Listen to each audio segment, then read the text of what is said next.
G'day, welcome to the Lion Lawn. There's green grass, no fumes, and no worries.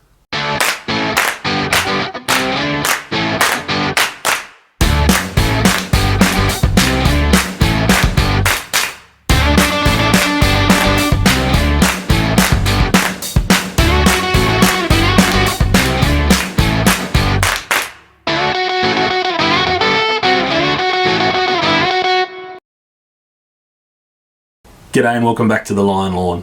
You might have seen on my last video that I got the irrigation system installed in the backyard ready for the lawn renovation.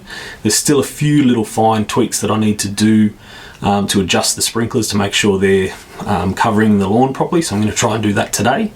I'm also going to make some adjustments to the sprinkler height. I'm going to try and sort out some irrigation for the front and side yards. I'll give an update on the clover and the weeds after I sprayed the Casper. It's been a week, so we'll see what it looks like now. And then I will give the yard a mow so we can get a baseline to see what it looks like now. And then hopefully in a couple of months' time, we can do a comparison to see how far it's come or what the difference is. So let's get stuck into it. Now you probably saw in the last video that when I was finished doing the sprinklers, they were sitting quite a bit higher than the sleepers around the garden beds. I thought I was alright with that because it's sort of only temporary for the moment, but after living with it for a week, I'm not overly happy with how high they sit. I've got the dog and my little one running around the backyard kicking a soccer ball or a footy around. They're destined to be taken out at some point.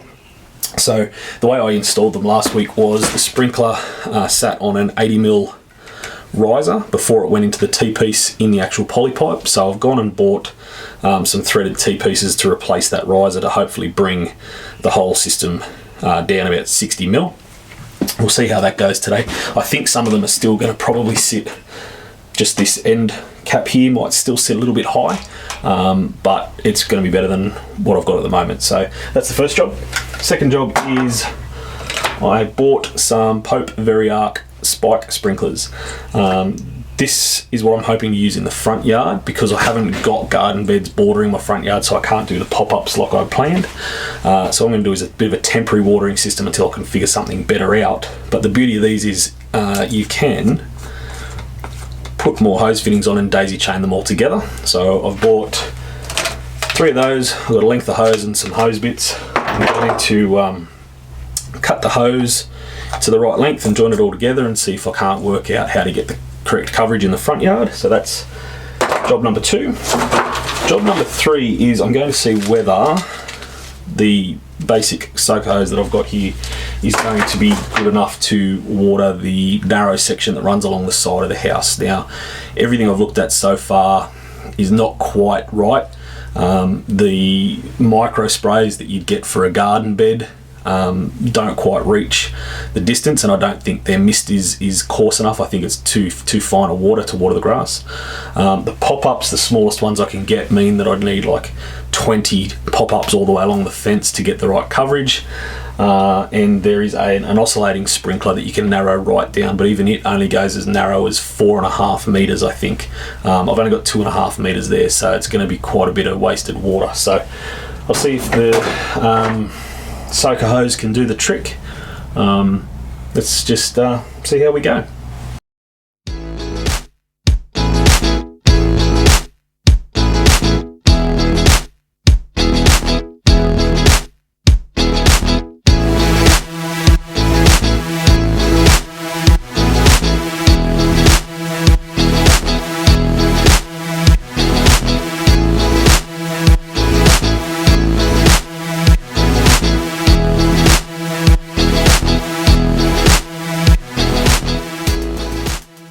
Righto, I'm just going to test the sprinklers again. I think I've adjusted them right down low, so we'll turn them on and then slowly adjust them up to where I want them, and hopefully they don't shoot over the fence this time.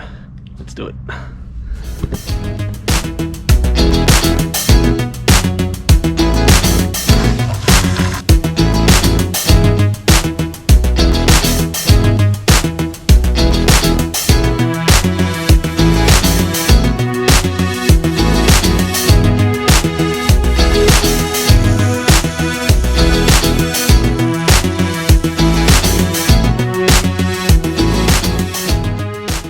Now a quick look at the clover shows that it's started to lose its colour already. It's exactly a week since I sprayed it. It's gone slightly yellowish. It's looking very dry, but also it's getting these black spots all over it, so I'm not sure if that's from the Casper or if it's something else, but I'll use the GoPro to get a bit of a close-up of that.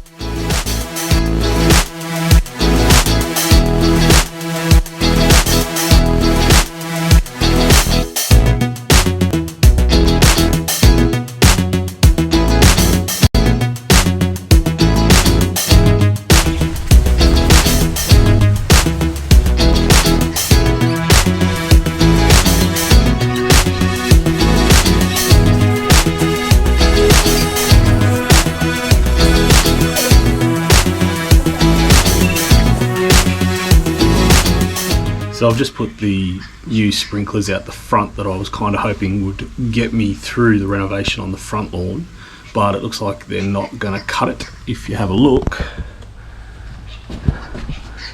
that first one on the right there and the one in the middle are doing all right. By the time the water gets down to this end one, there's not enough pressure to sort of keep it going, unfortunately. So back to the drawing board, got to work something else out, I think.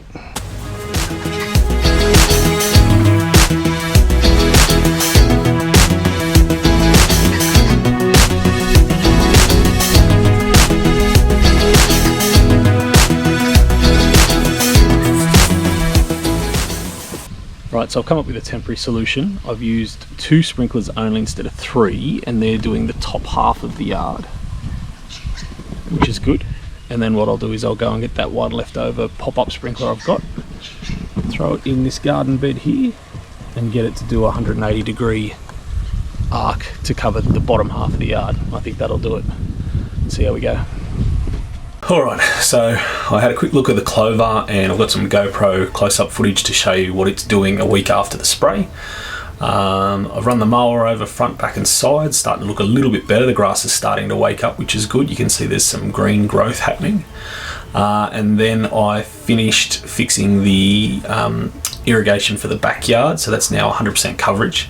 You may see from the footage that I added another sprinkler into the new garden bed that I put around the jacaranda plant. So that gave me the extra bit of coverage I needed to get 100% coverage over the backyard, which was good. I then went to the side yard. I thought I'd have a crack at using the soaker hose to see whether I can get enough coverage of the side yard without wasting so much water by basically hosing the road. Unfortunately though, as soon as I connected it, my soaker hose blew the end cap off and all the water came rushing out.